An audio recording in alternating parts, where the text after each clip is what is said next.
UP में कानून का राज खत्म हो चुका है। यूपी में कानून व्यवस्था ध्वस्त हो चुकी है। ये बात सौरभ शुक्ला या द रेड माइक नहीं कह रहा है, ये बात कही है सुप्रीम कोर्ट ऑफ इंडिया ने। भारत के सबसे बड़े कोर्ट ने यह टिप्पणी की है यूपी पुलिस पर। आदाब, नमस्कार, द रेड माइक में आपका स्वागत है। मैं हूं सौरभ शुक्ला। बात सोमवार की है। एक मामले पर सुनवाई करते हुए सुप्रीम कोर्ट यूपी पुलिस पर सख्त हो गया। सुप्रीम कोर्ट ने यूपी पुलिस को जमकर फटकार लगाई। सुप्रीम कोर्ट ने नाराजगी जाहिर की और कहा कि यूपी पुलिस जो है वो सिविल मैटर्स में, जो दीवानी के मामले हैं, उन्हें क्रिमिनल मैटर्स बना देती है। यानी जो मामला सिविल तरीके से चलना चाहिए उसको क्रिमिनल मैटर बना देती है, जो कि बहुत गलत है। सुप्रीम कोर्ट ने नाराजगी जाहिर की और इस बेंच को खुद देश के मुख्य न्यायाधीश chief justice of India Sanjiv Khanna head कर रहे थे। सुप्रीम कोर्ट ने नाराजगी जाहिर करते हुए कहा कि उत्तर प्रदेश में कानून का शासन पूरी तरह से ध्वस्त हो चुका है। दीवानी मामले को आपराधिक मामले में बदलना स्वीकार्य नहीं है, एक्सेप्टेबल नहीं है। कोर्ट ने कहा कि यूपी में जो हो रहा है वो गलत है। हर रोज दीवानी मामलों को आपराधिक मामलों में बदला जा रहा है। ये बेतुका है। केवल पैसे ना देने को अपराध नहीं बनाया जा सकता। इस पूरे मामले में सुप्रीम कोर्ट ने आईओ को, कि मामला गौतम बुद्ध नगर का है, पैसे के लेन देन के मामले को यूपी पुलिस ने क्रिमिनल मैटर बना दिया था। सुप्रीम कोर्ट में ने कहा कि हम आईओ को कटघरे में खड़ा करेंगे और आईओ गवाह के कटघरे में खड़े होकर आपराधिक मामला बनाए, यह आरोप पत्र दाखिल करने का तरीका नहीं है। आईओ को सबक सीखने दें। सुप्रीम कोर्ट ने यूपी पुलिस से कहा है कि जिस तरीके से कानून व्यवस्था या कानून के मूल सिद्धांतों को ध्वस्त करके ये जबरदस्ती मुकदमे दर्ज कर रही है, इस पूरे मामले में सुप्रीम कोर्ट ने आईओ को कोर्ट बुलाया है और यूपी पुलिस से कहा है कि आप एफिडेविट दाखिल कीजिए। सुप्रीम कोर्ट ने कहा कि सिर्फ इसलिए कि दीवानी मामलों में लंबा समय लगता है, आपकी प्राथमिकी दर्ज कर देंगे और आपराधिक कानून लगा देंगे। ये मामला नोएडा के सेक्टर 39 से जुड़ा हुआ है,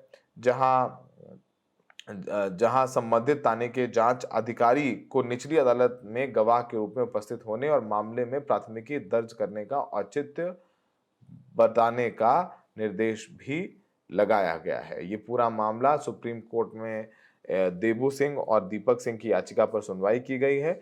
दोनों आरोपियों ने अपने खिलाफ दर्ज केस को खारिज करने की मांग को लेकर इलाहाबाद हाई कोर्ट में याचिका दायर की थी, लेकिन वहां से उनकी अर्जी खारिज हो गई तो वो सुप्रीम कोर्ट में पहुंचे और उन्होंने अपील दाखिल की।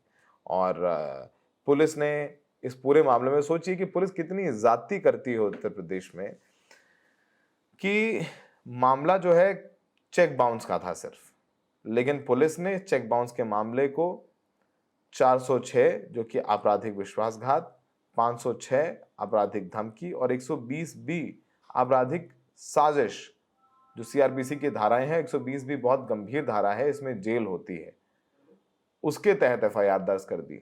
मामला सिर्फ और सिर्फ चेक बाउंस का था। तो ये तो हाल है। और सुप्रीम कोर्ट ने पहली बार है नहीं ऐसा कि यूपी पुलिस को टिप्पणी दी है, यूपी पुलिस के खिलाफ ये टिप्पणी की है गंभीर। इससे पहले नवंबर 28 2024 को भी chief justice of India Sanjiv Khanna ने वार्निंग दी थी यूपी पुलिस को। यूपी पुलिस को कहा था कि UP police are entering a dangerous area, you register criminal cases in purely civil disputes, tell your DGP if this practice does not stop immediately we will pass such drastic orders he will remember for his whole life। ये justice Suryakant ने कहा था। उन्होंने कहा था कि UP police जो कर रही है वो बेहद खतरनाक है। वो जानबूझ करके क्रिमिनल केसेस, जो सिविल केसेस हैं उसमें क्रिमिनल केसेस दर्ज कर रही है। अपने डीजीपी को बता देना कि अगर ये सब कुछ वो जारी रखते हैं और ये जो प्रैक्टिस चल रही है उसको जारी रखते हैं तो हम ऐसे आदेश देंगे जिसे वो जिंदगी भर याद रखेंगे। ये कड़ी टिप्पणी की थी सुप्रीम कोर्ट ने एक मामले पर 28 नवंबर 2024 को। दूसरी टिप्पणी दिसंबर 16 2024 को की, जिसमें सीजीआई खुद जस्टिस संजीव खन्ना सुन रहे थे।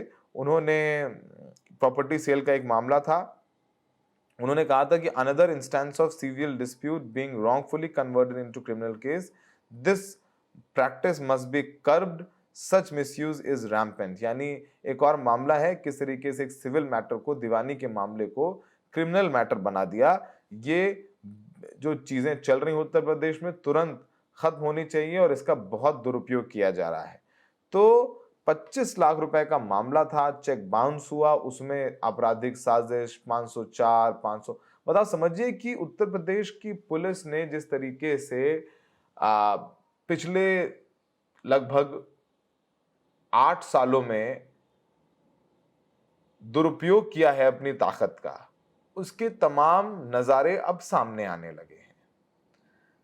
चाहे वो एनकाउंटर्स पर उठ रहे सवाल हो, चाहे वो हाफ एनकाउंटर्स यानी पैरों में गोली मारने के मामले हो। पैरों में गोली सेम जगह, वो सेम कहानी हो जाती है कि मतलब अपराधी ने देखा पुलिस वालों को, उसने पुलिस वालों पर फायरिंग कर दी और पुलिस वालों ने भी आत्मरक्षा में, सेल्फ डिफेंस में फायरिंग की, जिससे अपराधी के आरोपी के पैर में गोली लग गई और फिर फुटेज जारी करता है। जो आरोपी होता है वो लंगड़ा लंगड़ा के चल रहा होता है। सेम कहानी हर बार निकल करके सामने आती है। और एक और बहुत बड़ा चिंता का विषय ये भी है कि आप समझिए, एक छोटा चेक बाउंस के मामले में क्रिमिनल केस दर्ज कर दिया, आपराधिक साजिश का मामला दर्ज कर दिया, न जाने कौन कौन सी धाराएं लगा दी। ये बहुत छोटा मामला है। इस मामले में तो गौतम बुद्ध नगर की कोर्ट से राहत मिलनी चाहिए थी, लेकिन वो हुआ नहीं। हाई कोर्ट से भी राहत नहीं मिली और फिर जाके कहीं सुप्रीम कोर्ट में एक छोटे से मामले को सुप्रीम कोर्ट ने राहत दी और ये टिप्पणी करी। तो ये जो सुप्रीम कोर्ट की टिप्पणी है, वो टिप्पणी यूपी पुलिस के मुंह पर तो तमाचा है ही है, लेकिन ये संकेत है हाई कोर्ट और डिस्ट्रिक्ट कोर्ट्स के लिए उत्तर प्रदेश में, जो कि कहीं ना कहीं सरकार के साथ अलाइन होकर के काम करते हुए नजर आ रहे हैं। और ये पहला उदाहरण नहीं है, इससे पहले भी बहुत बार ऐसा हुआ है कि छोटे से मामले में, पहले तो मतलब अगर हम ले अभी हाल ही में बुलडोजर एक्शन को लेकर के सुप्रीम कोर्ट ने यूपी सरकार को कितनी खरी खोटी सुनाई है। इलाहाबाद वाले मामले में तो 10-10 लाख रुपए बोला भी है कि जो इलाहाबाद विकास प्राधिकरण है वो जो विक्टिम्स हैं उनको दे। लेकिन सोचिए कि ये जितने भी लोग सुप्रीम कोर्ट पहुंचे हैं वो तब पहुंचे हैं क्योंकि इन्हें डिस्ट्रिक्ट कोर्ट से राहत नहीं मिली, हाई कोर्ट से राहत नहीं मिली, फिर जाके सुप्रीम कोर्ट ये सब सारी बातें कहता है और यूपी पुलिस को खरी खोटी सुनाता है कि आप बुलडोजर चला रहे हैं, आपका दिमाग खराब हो गया है, अगली बार हम चीफ सेक्रेटरी को बुला लेंगे। बुलडोजर चलाने का मतलब है कि आप संविधान पर बुलडोजर चला रहे हैं। बुलडोजर एक्शन को लेकर डिटेल्ड गाइडलाइन है सुप्रीम कोर्ट ने दी है, उनका पालन नहीं हो रहा है तो आदमी क्या करे। अब सोचिए कि ये जो लोग हैं जिन पर नोएडा में मुकदमा हुआ, इनके पास पैसा होगा तो उन्होंने वकील को दे करके सुप्रीम कोर्ट तक पहुंचे, लेकिन हर रोज जिले में ऐसे मामले दर्ज हो रहे हैं जिसमें आपराधिक धाराएं लगा करके जेल में लोगों को बंद किया जा रहा है, लेकिन उनके पास इतने पैसे नहीं हैं कि वकील करके वो डिस्ट्रिक्ट कोर्ट तक भी जाएं। सुप्रीम कोर्ट तो बहुत दूर की बात है, सुप्रीम कोर्ट पर में पहुंचना ही छोटी चीज नहीं है, लेकिन अब ऐसे छोटे मामलों को भी सुप्रीम कोर्ट को सुनना पड़ रहा है, टिप्पणी देनी पड़ रही है और खींचना पड़ रहा है। तो ये संकेत है राज्य सरकार के जो हाई कोर्ट्स हैं उनके लिए भी और जो डिस्ट्रिक्ट कोर्ट्स हैं उनके लिए भी, कि बुलडोजर से घर गिरा दिया जाता है तो डिस्ट्रिक्ट कोर्ट को आदेश देना चाहिए, रोक लगानी चाहिए। एक घर गिरा दिया तो डिस्ट्रिक्ट कोर्ट को देखना चाहिए ना, सुप्रीम कोर्ट की गाइडलाइन से, सुप्रीम कोर्ट की गाइडलाइन फॉलो नहीं हुई, डिस्ट्रिक्ट कोर्ट को आदेश देना चाहिए, लेकिन नहीं, वो भी नहीं होता है। तो आप देखेंगे कि उत्तर प्रदेश में कितना आम हो गया है कि पुलिस किस तरीके से अपने रसूख का, अपनी ताकत का दुरुपयोग कर रही है। चेक बाउंस के मामले को आपराधिक साजिश का मामला बना दिया। हम हर रोज बताते दिखाते हैं किस तरीके से यूपी पुलिस सड़क पर नमाज पढ़ ली तो लाइसेंस कैंसिल कर देंगे, छत पर नमाज पढ़ ली तो जेल भेज देंगे, काली पट्टी बांध ली तो नोटिस भेज देंगे।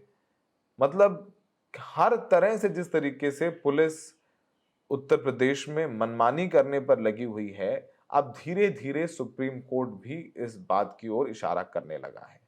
अभी हाल ही में उत्तर प्रदेश के डीजीपी प्रशांत कुमार नोएडा आए।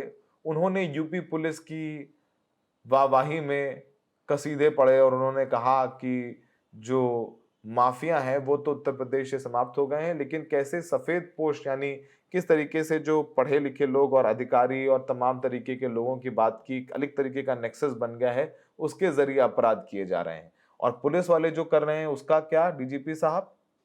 पुलिस वाले जो आपराधिक काम कर रहे हैं, सिविल मैटर को क्रिमिनल मैटर बना रहे हैं, कभी माइनॉरिटीज के खिलाफ उनका बर्ताव गलत होता जा रहा है, खुलेआम आकर के कम्युनल स्टेटमेंट्स देते हैं पुलिस वाले। तो पुलिस वाले जो इस तरीके के अपराधों में संलिप्त हैं कि सुप्रीम कोर्ट को कहना पड़ रहा है कि उत्तर प्रदेश में कानून का शासन ध्वस्त हो चुका है।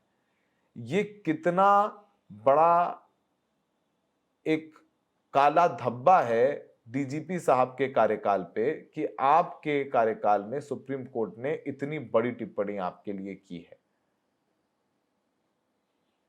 और फिर मैं बार बार कह रहा हूं कि उत्तर प्रदेश में एक छोटे से मामले में राहत के लिए सुप्रीम कोर्ट लोगों को आना पड़ रहा है। जिला अदालतें और हाई कोर्ट्स क्या सरकार के साथ मिलकर के काम कर रही हैं? ये मैं नहीं कह रहा हूं, पर जिस तरीके से सुप्रीम कोर्ट को जजमेंट देने पड़ रहे हैं, हाई कोर्ट और डिस्ट्रिक्ट कोर्ट सुन नहीं रहे हैं, राहत नहीं मिल रही है, तो हम क्या समझें? ये एक बहुत बड़ी चिंता का विषय है। उम्मीद है कि उत्तर प्रदेश पुलिस सुधरेगी और जिस तरीके से जानबूझ करके मुकदमा करो, जेल भेजो, पैर गोली मारो, केस बनता नहीं है पर केस लगा दो, फर्जी केस लगा दो, जेल में डाल दो, ये सब बंद होगा। हमें देखने के लिए बहुत बहुत शुक्रिया।